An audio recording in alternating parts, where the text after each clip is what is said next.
Jehovah's passion for life. We just supported his team that be bringing them life. Welcome to the Blessed Beats Live Weekend Syndicated Show, the podcast. We are back. I hadn't had a chance to sit down and go one-on-one with people who do dope things in the community. On the show today, for the first time back in a long while, the Marriage Society podcast. They are here.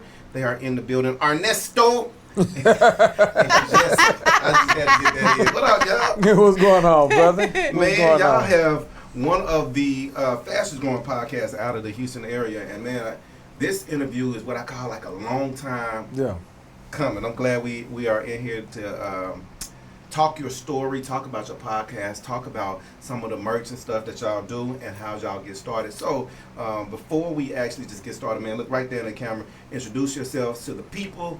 Tell us a little bit about you. Go ahead, my love. Okay. Well, my name is Jessica Ray, and this sexual specimen beside me is my husband, Ernest Ray, and we are the Marriage Society. And how long y'all been married? We've been married, what's fifth year? Fourth year? Yeah. Going into our fifth year? Yeah. What made y'all start to do a podcast and then the clothing brand? Just tell your story, your whole journey. So this is a kind of a collab. Shout out Joe, because he kind of threw us an alley hoop on this one. So Jesse's always been the type that build things, creative. Yeah. She's always been creative. Whether it was like phone cases, blinged out cups, blinged out tables. Yeah. Just always had a creative thumb. And one day, what'd you make, baby? So I just got to the point where I just stopped wanting to wear other people's clothes. Like, it just got to the point where it was like, man, I'm tired of wearing designers and then finding out stuff about the designers, and then it's crazy. And so I was started making my own like shirts and everything like that. And then Ray was like, well, you always make clothes, but you never make anything about being married. And I was like, say less, bro, I got you. So then I made the Wife Life, which is this design right here. I made Wife Life, and then, you know, it was, people started wanting it, and it was like, okay, cool, you know. And then he comes back and he's like, well, you can't, Joe said you can't have a wife without a husband, you know. So shout out to Joe and Keita. But so then we decided to come up with the husband Wife Life, and of course we're always traveling for different things, for fun, for our kids, for whatever. And you know, once you reach a certain point in your life, you get to like a toddler two-piece. Like, you grow up from wearing toddler two-pieces to get back to the point where it's just like, I don't really want to think about what I want to put on. I just want to be comfortable and fashionable. And so we came up with these sweatsuits, and they just kind of took off. So was it the clothing brand that just kind of took off that led to the podcast? But how did we get to the podcasting world? So the clothing brand was first. The clothing brand really was kind of our testament to learning about, you know, like being married but still being into like the hip hop streetwear, you know. And so a lot of things right now I can't sit up here talking about hot girl summer all the time. My husband would probably choke me out. So then it just became, you know, like people would see us wearing marriage stuff, and then they'd be like, oh, it would create a conversation. And in the conversation, we had people who weren't married. We had people who had been married for like 20 years. And of course, with that conversation, it would be like, well, how do you get to 20 years? Even back when we were in El Paso and we came across Thelma. Oh, yeah, from Good Times. Yeah, beautiful woman. Beautiful woman. I'm talking about Spirit, Marcus. But yes, still is beautiful. Were we wearing it then? We were wearing it. She was super nice. She gave was us super. A lot of good gems about, like, you know, being married and just what to expect and how to get to a place where you're comfortable with your spouse. And for Ernest and I, we had never seen a healthy marriage, so it's very important for us to constantly have a conversation with people who got there, because if you're constantly talking to people who don't want to get married or who are divorced, you're never gonna get there yourself. 100%. So we always stop and ask people who are tenured in the married world, like, how did you get there? You know, what's our number one question we ask? But even before that, though, my love, I think we were asking these questions before the podcast even came. It's kind of how, it's kind of amazing how God works. That's what I'm saying, my love. No, I'm just kidding. No, but we were asking all these questions before the podcast even came, and I just think that's how amazing how God works. Is He gives you a vision without you even knowing that it's a vision for what's to come, and so interviewing people and talking to people came natural to us just by so doing y'all it. not like therapists or nothing like that. No. Let me just say that we are not licensed professionals in any shape or form. We are just two people in love who love God, and we just trying to figure it out. We just wanted to create a community around healthy marriages. We are not licensed professionals. In a platform to spread it. Because one thing that we learn in our marriage is every day I learn something new about my wife. Every day she learns something new about me. And my biggest thing, I almost sound like a broken record, is what you see on Instagram, what you see on TV is not real marriage. Yeah. So I'd rather sharpen each other or sharpen ourselves with other people that really go through the day-to-day marriage and what it consists of, whether you have kids, whether you don't have kids, whether you're a blended family, whether you're not blended family, whether one husband wants kids, the wife doesn't. It's a lot of things that can be talked about. And I think it's a platform that we're trying to create to help marriages get stronger. Yeah. Man, the Marriage Society podcast right inside the Blessed Beach Live show. Y'all, the times I've sat in on your show, what kinds of couples have come on the show, and what's a memorable moment that you got out of it was like, yo, this can actually help my marriage? Wow, that's a good question. Every episode. Anything? Every episode? Yeah. Every episode. One thing. Do y'all use it like therapy? Like, yo, somebody might say something and then you apply it to. I do it unconsciously, yes. Yeah. Okay. I don't go in with the intent like I'm gonna grab something from them, but I pick up something. One thing that stands out with me was when the therapist came on. What's her name? You met her. Amy. Amy really helped out when it came to how I support my wife in her mourning my father-in-law. Oh. So when she gave me she wasn't even giving me hints. She was just speaking about how people mourn, and it's not a time frame. I mourn different from my wife. Yeah. Not saying that I do it right and she does it right, or vice versa. I do it wrong, she does it wrong. Mourning is going to happen, and it's going to be a long process. And I think some people, when they get in marriage, they kind of instill their upbringing onto their spouse. And it's so not, true. and I think I was doing that to my wife. And then when I caught it through Amy, I realized, like, man, like, there's nothing wrong. And I was never frustrated with her more than anything like that. But in my head, I was like, man, I could have done something a little bit better. I could have talked a little bit more. I could have listened a little bit. And I think that's one thing that she hit on, is me actually listening and not trying to fix it. Yeah. There's going to be things that I cannot fix with my wife. Absolutely. It's just being there for her is all she needs, and being that ear. Man, y'all, you brought up the Instagram and YouTube and reality TV type marriages, right? And you're saying those are not real, right? And so, but when you're doing a podcast or you going out and I'm husband life, I'm wife life, we celebrate marriage, we talk, we get it. You get put on a pedestal, right? As they're doing it right? What kind of pressure is that, right? If you out here and we're getting advice, we're giving it. Well, y'all not really, because I've been on. Y'all not really giving it. Y'all just kind of there. Yeah. But like, do people start to hold y'all as the standard of they got it, they doing it right, and you feel that pressure? Like, I can keep going. Like, no. I got you. I wish the people really do know the real you. You know what I mean? No. So let me answer that, and I want you to follow up. I'll be quick. A friend of mine, Dexter, shout out Dex. I had to come and tell him, like, say, man, me and my wife, we have disagreements. We argue. I let it be known that it's not a facade. Like, some of this stuff is some days I wake up and Lord forgive me, some days I wake up and I'm like, man, like, I'm mad. Like, and I'm mad at her. I don't want to be right here right now. I want to go for a ride. I want to go for a jog. But me storming out, is that going to help my marriage? No. Is me cursing at her, is me fussing at her going to help my marriage? No. One thing that I did say, and I live firm on, when I married Jesse, I made a promise to God. So before it came, I made a commitment to God that I wasn't going to defile my marriage, and I was going to stay committed to her no matter what. Mm-hmm. And so I know some people look at it and be like, man, well, how can I put it? Well, you should love her enough that you won't do that. Or she should be beautiful enough that you won't cheat. Looks going to fade at some point. Yeah. One day I'm going to wake up and I'm going to be disappointed or mad at her or just say... Well, Thelma stayed... right. I didn't mean to go back. No, you good. You good. I love it. Thelma. Yeah. Go ahead. What I'm saying is to say my commitment to God keeps me dedicated to my wife. So to answer your question, whether people view us as this to hold it to a standard. I hold myself to that because I made a commitment to God that I'm going to do this right. Yeah. So, as a newlywed myself, I'm gonna use this time. Come on. Because Come on. y'all are usually doing the interviews. Yeah. And we're getting a chance to talk to or go behind the curtain with the Marriage Society podcast to talk to y'all. And I'm just gonna throw random. I'm about to get this free therapy in there. Blended families, go. What are your thoughts? Or how do you make this thing work? Because are y'all a blended family or no? so when we got together, our oldest King was what, 2? Yes.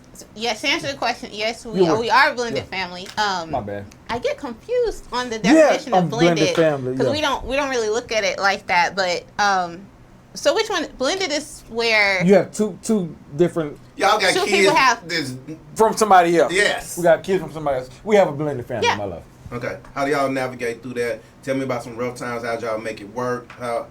What happened? Whew, for me, I'm gonna throw myself under the bus. Earlier in our relationship, there were, I didn't see it as disrespectful, but there was blurred lines between me and the mother of my oldest child, and nothing like blatantly disrespectful. But to keep the peace, I think I was trying to amend both, and that shouldn't be. I'm with Jesse. That should have been my first focus. Right. So I had to learn that the hard way, the hard way of putting a fine line in between this is my wife, or we were just dating at the time, and this is my ex, Right. and drawing a strong line in between that. Just I think that, well, he was the first person I ever dated with kids, and we got together like really young, so we navigated a lot of growth. Like, you know, like some people 100%. have like a few different relationships. We were pretty much together our whole 20s, so it was a lot of learning curves. You know, I didn't really necessarily know how I wanted to be portrayed as a stepmom. I really didn't even know what the role was a stepmom because the thing that we are learning about marriage is like everyone's rules are so different. Come on. So like what you allow in your house for your blended family may not fly for another blended family, you know? Yeah. And I think it's like really carving that out for us. So it was hard for me for a long time because it was like, I don't know what I want, nor do I know what is needed, you know? Right. Because I knew a lot of single women who had boyfriends and who stepped into the role of like being a stepdad, but I didn't know any stepmoms at all. So for me to be like, even in my family, I didn't know any. So it was just, it was confusing, but it was definitely something that I had to go to God for a lot. And I definitely say that that's the starting point for any kind of resolve in a relationship. Just, you know, like take it to God. Like, hey man, I don't know. I throw up my hands. God, I'm taking it to you. Yeah, 100%. when I heard what you just said, I used to say this a long time ago when it comes to relationships. What floats our boat Come on. might sink yours. Yeah, That's yeah, good. yeah. I love it. That's I love real it. good. That's gonna be on one of y'all. That's good. That's gonna be on Let me one of write y'all. it down. Yeah, say it again. What floats? So we got blended family in. Let's talk blending friendships or bringing friendships, bringing other relationships into this marriage. I got this homeboy, I got this frat brother, I got this homegirl I grew up with. I got how do we navigate that as a newlywed couple?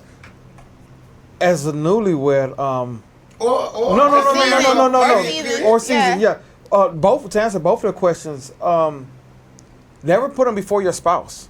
Never say, "Hey, man, I want to hang out with my boys, and I don't want to put them on the back burner. I'm gonna put my wife on the back burner. I'm gonna put my husband on the back burner for that."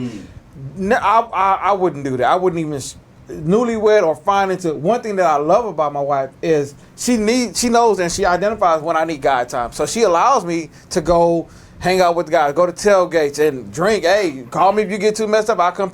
That's one thing she really gives me. She really gives like, me. go ahead, drink. Yeah, drink up. Yeah. Come on home. But she gives me that freedom to enjoy my friendship. And I'm a guy. I'm a guy. I like to go out there. I like to go to the bars. Yeah. And this socialize with like-minded people. One thing I do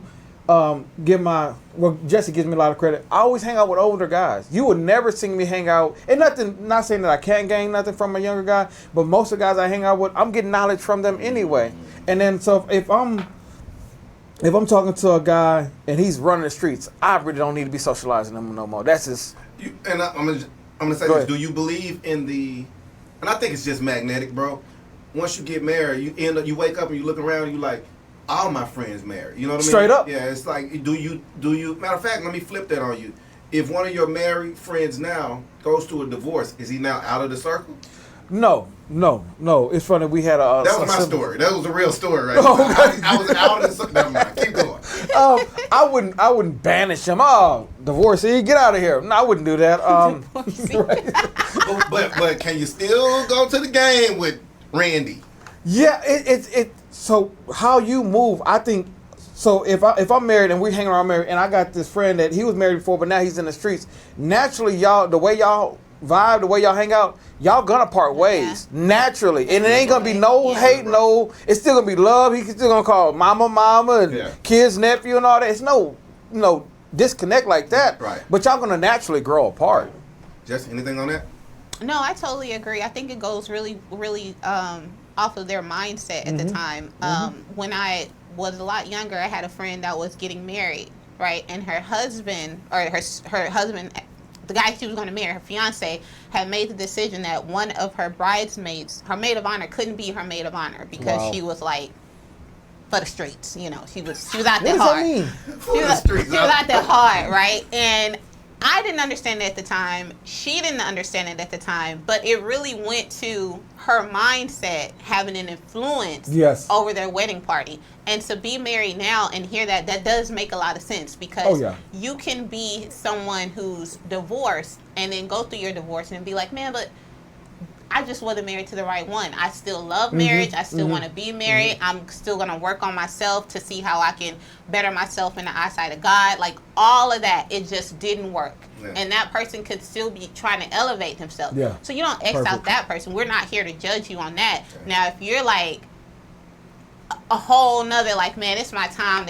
I got some time lost. I got to punch a time clock. I got to hit these notches or whatever the conversation may go, then I think at that point, like my husband said, you do naturally just fade apart.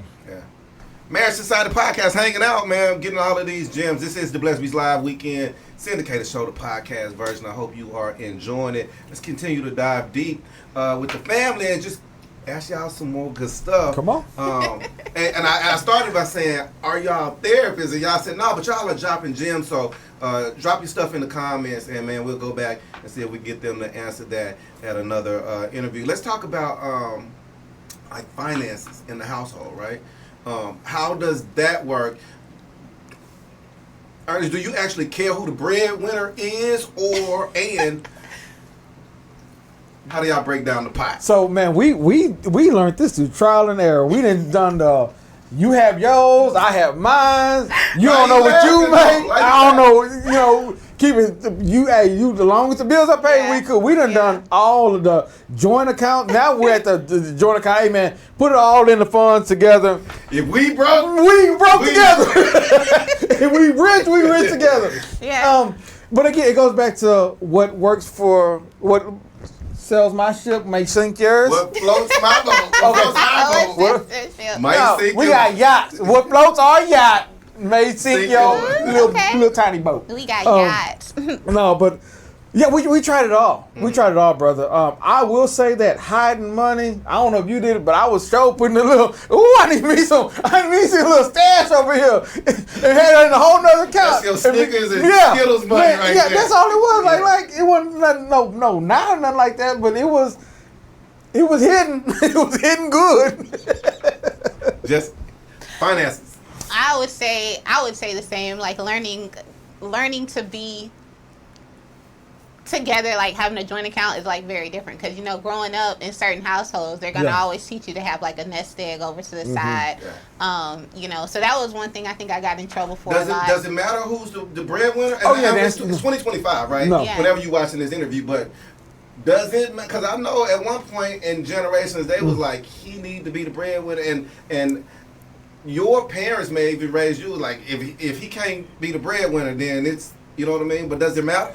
For me as a man, no, not at all. There was a couple years that I made more. There were some years that she made more, especially when you went into transitioning at one point to her 2 different jobs, and she got a better job, and I was searching for a promotion and I hadn't got it yet, and she was killing me, So, one thing, she never held it over my head. She never, made me feel less than. She always allowed me to be the leader of my house. Yeah.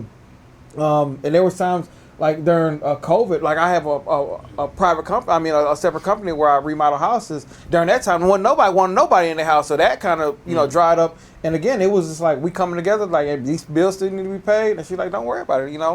Do what you can. I can do what I can, and we're gonna be together. So, no, it doesn't matter to me. What about you, David? No, I don't think it matters. I don't think it matters. Again, it all goes back to mindset. I don't really think it matters at all. I love that. So we talk finance.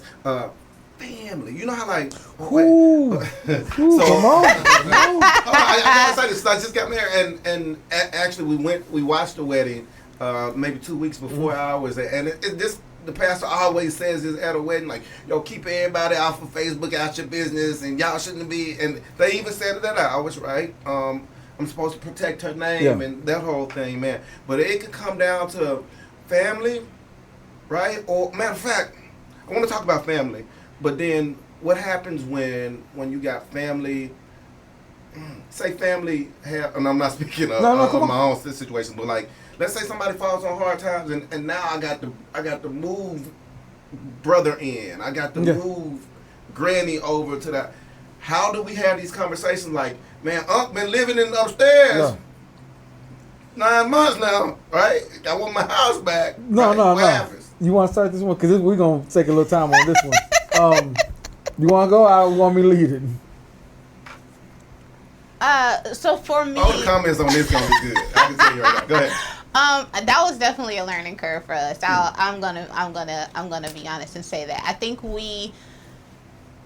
this is what I learned about family. This is what I learned. No matter how your spouse is to them, I think the family is going to be uncomfortable because it's someone who has a new personality and they're coming in and they have to learn your mannerisms, 100%. right? 100%. So if your family is used to everybody being up under each other, and then you marry someone who's kind of like to themselves, then it'll be like that person is funny. Or if your family is kind of used to everybody like having their own space and being in their own place, and then you marry someone who's very much like, come on, y'all come over, then they would be like, he's too much, Yeah, he's or she's overbearing. too much. He's overbearing. Yeah, so I would say for us though, I think it goes down to communication. Like we had like a lot of conversations about if someone's coming, how long they're gonna be here, and I think that's just common courtesy. What about just in regular? Oh, you was about to say? Go ahead. Yeah, so that's one thing, and that's like a specific thing that stood out for me. And I learned, like she said, it's just communication at that point.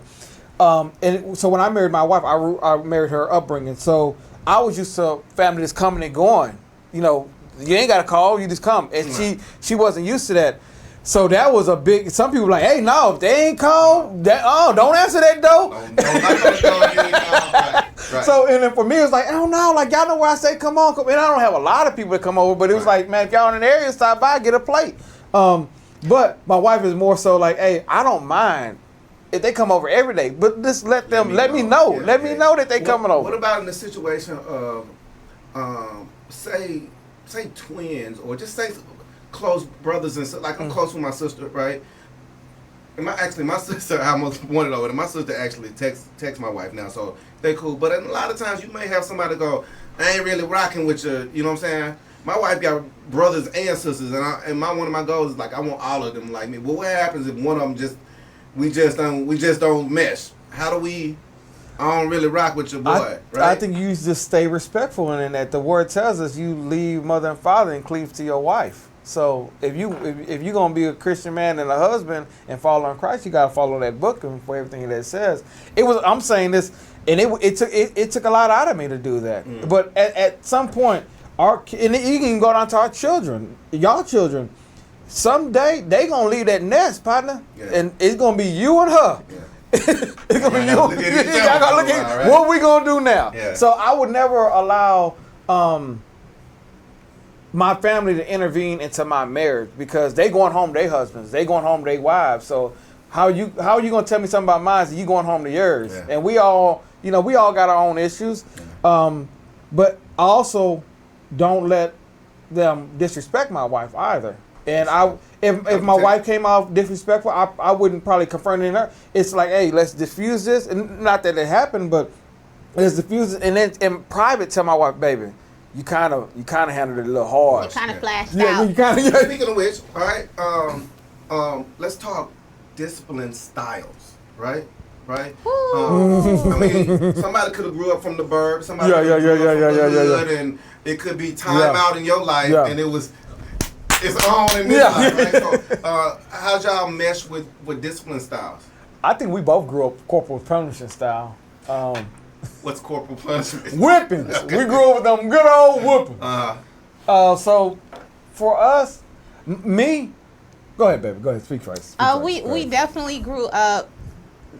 It's crazy because these are things you don't talk about before you get married. It's just you kind of like marry the person and then you have kids and it presents itself, right? So when we first got together, you know, King was already born, you know, for Ray. So he kind of already had his parenting style down. Like he was strict on certain things. He was strict on the yes sir, no sir, yes ma'am kind of, you know, situation. So I was like, okay, cool. I'm big on that too. Okay, no problem. But then as you go on and you like, you know, when you move in with people and it's like, okay, in some levels he's more lenient than I am, you know? So it's a lot of conversations have to be had. Have y'all ever, one of y'all just was going hard and the other one had to be like, hold on. Both of us have. Baby, hold on. You killing him, baby. You killing him. I'm just joking. Kids will play you. Like kids, that's the thing about kids. Kids will play you. And then when you have kids that are like, your personalities together, like you can see it. Yeah. And it makes it so, even our 3-year-old, like we look at him and we be like, Carter, he took a bath, and he's like so adorable, right? He took a bath and he gets out of the bath and I'm putting him in the bed. And so Carter was like, oh, I sleep with you guys tonight, right? And then Ray was like, absolutely not, right? No. And so then he looks at me, he's like, Mommy, I sleep with you tonight, right? Like whisper, and it was so cute. I was like, that is not cute to me. Partner, get out of my bed, man. So after he slept with y'all, then after he slept. That's funny. I love it. Marriage Society podcast, and when I told y'all, one of the fastest growing podcasts out of the Texas area, probably nationwide. Definitely continue to support them. I want to talk about this merch business, how well it's going, how people can find it. What's the inspiration? Who's the inspiration behind it? She got the vision. The Lord has blessed her. Where do you get the inspiration from? Because I'm looking at. I don't want to do the camera wrong. Make sure I got the right thing. I'm looking at the. Can you move your hair? Like that. That is dope. That right there is dope. Thank you. Where do you get your inspiration from when you do it? I'm a thug. I'm a hardcore. Peter. Hardcore rapper. The Bible? For Jesus. See Peter. Nah, but seriously though, that's literally where it is. I wanted to develop something that met with my love of hip hop, but also would show that I was married, and I'm excited to be married. I wanted a ring that looked like my ring. My husband did very good on my ring, so that's where it is. I wanted something to show like, you can be fashionable and you can still serve God, but you can still be like, I'm a missus. Because once there's so many, I wanted it to be in your face. Like I wanted it to be like, nah, this is it. So when you approach me, there's no confusion. Like you have people who may come up and still be like, hey, can I? But it's like, hey, this is here. You know. Talk about another popular piece that y'all have. So one of the other pieces that we have is my favorite. We have a shirt that says "Marry someone you can break generational curses with." It's very. I think in this generation we have identified a lot of troubles that we had growing up. You know, definitely with this generation is so big on therapy and they're big on healing, but they're also big on what they're not going to take. And I believe that it's very important to identify, because for us, every piece in our clothing brand is something that has to do with our personalities. We're silly, we're goofy, but we also want to have a happy marriage. So breaking generational curses was a big shirt because it was just, or a big design really because we were finding ourselves in it. So I'll be transparent. My generational curse is rage. I will flash out quickly, you know. See my eye, a little bruise right here. I've gotten a lot better. I got a little bruise right here on my eye. I've gotten a lot better with that, but a lot of people don't look at. It took me a while to actually identify that. You know, like you have a lot of people who say, "Oh, it's drinking," or it's it's sleeping around or whatever, like, and you don't look at rage as like that. But when you have family members that be like, nah, I'm crashing out. Like, I don't go to jail. You know, y'all do therapy? Or how's it work? Because I mean, you hear a lot of people say, man, make sure that goes into the normal regime. How does that work? Yeah, therapy is very important. We do have our pastors who talk to us, and they're a couple. We do individual therapy because that is also very good, because sometimes when you're in a relationship, you forget yourself. Because being married is like it's servitude. So you're waking up every day, how can I serve you?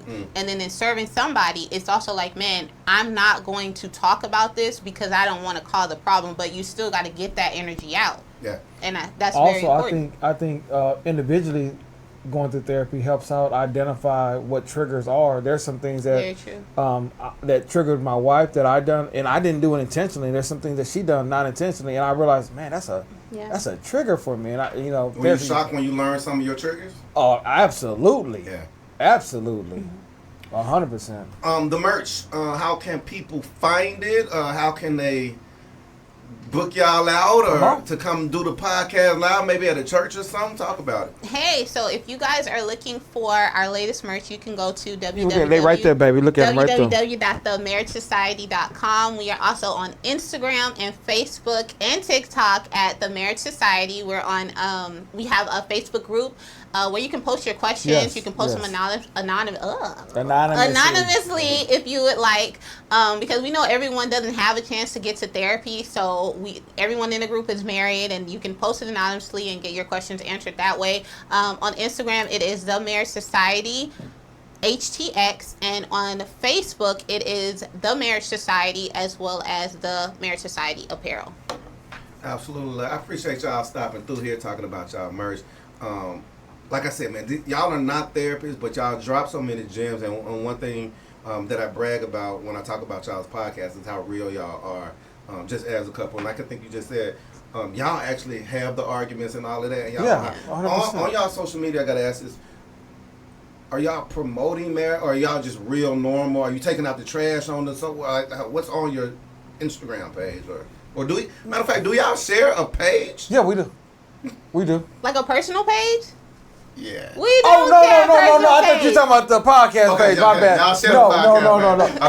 I know the fellas were gonna be in the comment like, he's simp. Rocking it.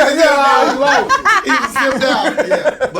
But so y'all do share that page, but you still have your own individual. We still are individual person. Yeah. I'm still me, and she's still her. Yeah. Well, I love it. I got to get y'all to come back in on another show and read some of these comments that's definitely going to get in there, all right? Yes. Y'all, thank y'all for watching this. It's been 30 minutes of talking all things marriage, from the good, the bad, and the ugly with the Marriage Society. Stick and stay. More of your favorites along the way. Don't move. It's the Blessed Beast Live Show. Jehovah's passion for life. We just a part of this team that be bringing them.